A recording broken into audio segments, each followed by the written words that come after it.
ये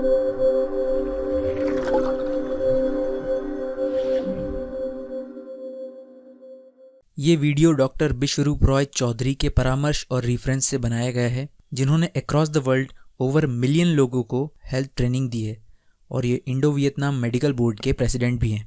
दोस्तों, हम में से ज़्यादातर लोगों को ये बताया गया है कि हाई कोलेस्ट्रॉल होना एक बीमारी है, लेकिन क्या ये वाकई सच है?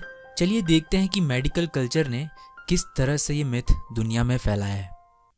डिसीज मॉन्जरिंग एक टर्म है जिसमें डॉक्टर्स अपने पेशेंट्स को उस बीमारी के नाम पर डराकर केवल और केवल अपने बिजनेस और मार्केटिंग के लिए उसका न केवल आर्थिक रूप से शोषण करते हैं, बल्कि उनके महंगे इलाज और दवाइयों के साइड इफ़ेक्ट से अच्छा खासा स्वस्थ व्यक्ति भी परमानेंट मरीज बन जाता है और डॉक्टर की दुकान पर बिन बुलाए आता है और अपनी खून पसीने की कमाई उसकी टेबल पर रख कर जाता है। दोस्तों, हाई कोलेस्ट्रॉल होना असल में कोई बीमारी नहीं और ये सिर्फ डॉक्टर विश्वरूप ही नहीं कहते, आप भी इसे मानेंगे इस वीडियो को पूरा देखने के बाद। चलिए एक एग्जाम्पल से समझते हैं।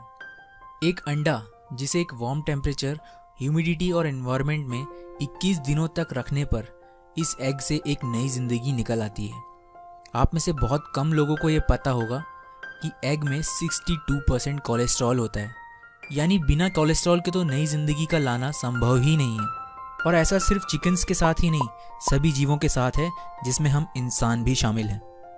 दोस्तों, प्रेग्नेंट या गर्भवती होने के लिए महिलाओं में हाई कोलेस्ट्रॉल का होना बहुत ज़रूरी है और जो महिलाएं कोलेस्ट्रॉल कम करने की दवाएं खा रही हैं, वे हमेशा के लिए मां बनने की क्षमता तक खो सकती हैं और अगर बच्चा हुआ भी तो वो बहुत सी डिफॉर्मिटी के साथ पैदा होगा।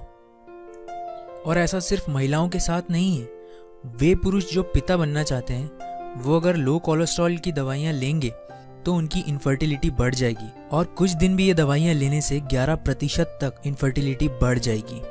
इसी वजह से FDA यानी फूड एंड ड्रग एडमिनिस्ट्रेशन, जो USA की फेडरल एजेंसी है हेल्थ एंड ह्यूमन सर्विस की, उसने कोलेस्ट्रॉल कम करने वाली दवाइयों के लिए कैटेगरी X अलग से बनाकर रखी है और ये दवाइयाँ उन लोगों के लिए वर्जित है जो माँ या पिता बनना चाहते हैं।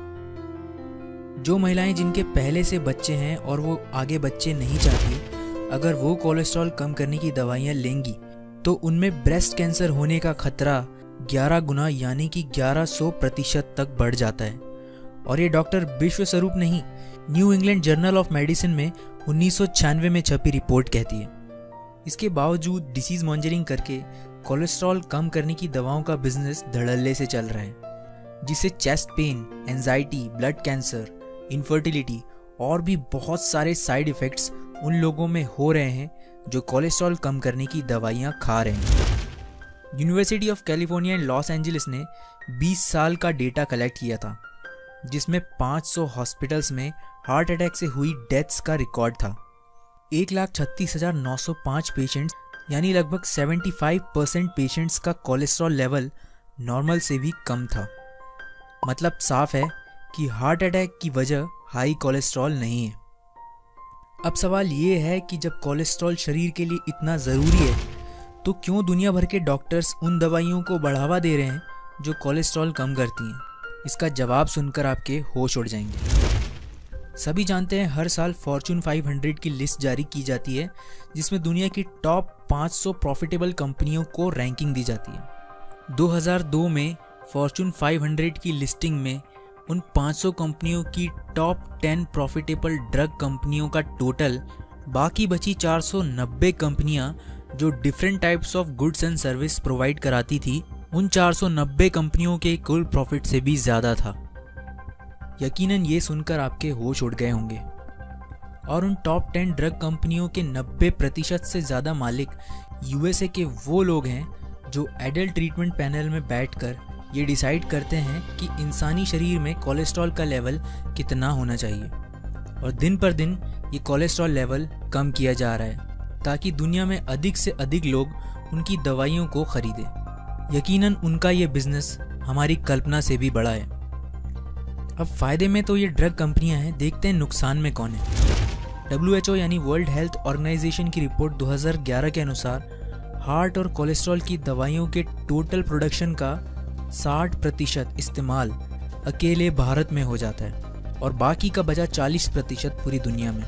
तो एक्चुअल में उन कंपनियों को मोटा मुनाफा तो इंडिया से ही हो रहा है। अब बात करते हैं सबसे ज़्यादा इस्तेमाल की जाने वाली दवा स्टैटिन की, जिससे कोलेस्ट्रॉल कम होता है। इस दवाई की खोज एंडो नाम के एक साइंटिस्ट ने की थी 1976 में। इसके अगले ही साल 1977 में स्टैटिन ड्रग को प्रोडक्शन के लिए एंडो ने गोल्डस्टीन और ब्राउन नाम के 2 साइंटिस्ट के साथ पार्टनरशिप की ताकि इससे उन्हें प्रॉफिट हो। लेकिन ये पार्टनरशिप 1980 में टूट गई और उन 2 साइंटिस्ट ने इसकी वजह एक पेपर पब्लिश करके बताई कि स्टैटिन दवा लेने से कैंसर होगा। इसके बाद दुनिया में जो कोलेस्ट्रॉल का हाइप क्रिएट किया गया था वो अचानक से शांत हो गया। लेकिन वक्त का तकाजा कहें या लालच, 1985 में उन्हीं गोल्डस्टीन और ब्राउन को स्टैटिन की रिसर्च के लिए नोबेल प्राइज दिया गया और नोबेल प्राइज के लेक्चर में उन्होंने कहीं भी कैंसर वाली बात का जिक्र तक नहीं किया। इसके 2 साल बाद साइंटिस्ट ब्राउन ने FDA से अपनी दवा स्टैटिन को अप्रूव करा लिया, जिसे आज आप और हम ले रहे हैं। अब इसमें जो कॉन्स्पिरेसी हुई है उसमें कितने वैज्ञानिक, नोबेल प्राइज देने वाले लोग, FDA के लोग और कितने लोग जिम्मेदार हैं आप ये समझ सकते हैं। लेकिन इतना तो है, लालच में आकर इंसान इंसानियत भूल गया। एक इंटरेस्टिंग बात और है, जब 2004 में एंडो जो स्टैटिन दवा के इन्वेंटर थे उन्हें हाई कोलेस्ट्रॉल हो गया। तब कोलेस्ट्रॉल कम करने के लिए उन्होंने खुद की बनाई स्टैटिन इस्तेमाल करने से साफ मना कर दिया। सोचिए ज़रा इस बात को, जब इन्वेंटर खुद अपनी खोज की गई दवा को नहीं लेता तो हम क्यों ले रहे हैं। दोस्तों, इस कॉन्स्पिरेसी के पीछे इतना बड़ा व्यापार इसीलिए हो रहा है कि कोई आवाज़ उठाने वाला नहीं है इन ड्रग कंपनियों के खिलाफ। और डॉक्टर विश्वस्वरूप जैसे लोग अगर इंसानियत के नाते अपनी आवाज़ बुलंद कर भी रहे हैं तो इन कंपनियों के दबाव में उन्हें भी लीगल नोटिस के ज़रिए धमकाया जा रहा है। वो भी सिर्फ इस वजह से कि वो लोगों का हाई कोलेस्ट्रॉल, हाई BP और डायबिटीज़ जैसी बीमारियों का इलाज नेचुरल तरीके से बिना कोई दवा दिए और most importantly free of cost कर रहे हैं, जो कि उन दवा कंपनियों की रोजी रोटी पर लात मारने के बराबर है। तो मैं आपको बता दूं, यहाँ पर मेरा मकसद किसी को भड़काना नहीं है, लेकिन गलत होने पर चुपचाप देखते रहने में भी कोई समझदारी नहीं है। डिस्क्रिप्शन में डॉक्टर विश्वस्वरूप का कोलेस्ट्रॉल पर बनाया गया पूरा वीडियो है, जिसे आप देख सकते हैं। दोस्तों, उम्मीद करता हूँ कड़ी मेहनत से जुटाई गई ये जानकारी आपके लिए बहुत मददगार होगी।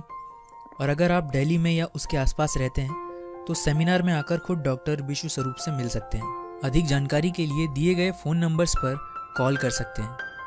वीडियो को लाइक कीजिए और शेयर ज़रूर कीजिए ताकि हर उस व्यक्ति तक ये वीडियो पहुंचे जो दवाइयों का गुलाम बन चुका है। अपना बहुत ख्याल रखिए। मैं ध्रुव जल्दी ही मिलूंगा आपसे अगले वीडियो में। Thank you.